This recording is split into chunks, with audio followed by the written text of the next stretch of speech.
के लिए फ्रेमवर्क पर बातचीत के लिए तैयार हैं। फवाद चौधरी ने हुकूमत को पेशकश कर दी। लाहौर में न्यूज़ कॉन्फ्रेंस में उनका कहना था कि नई चार्टर ऑफ डेमोक्रेसी की जरूरत है, जहां नया इलेक्शन कमीशन हो और नए इलेक्शन हो। अब अवाम को दीवार से लगाया जाएगा तो मुजाहमत करेंगे। लाहौर में प्रेस कॉन्फ्रेंस करते हुए फवाद चौधरी ने कहा कि शर्मनाक बात है कि हमजा शहबाज को गैर कानूनी तौर पर पंजाब में वज़ीर आला बनाया गया।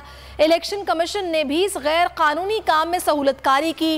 नैब तरामीम के बाद नैब का प्रैक्टिकली इंतकाल हो चुका, सिर्फ दफनाना बाकी है।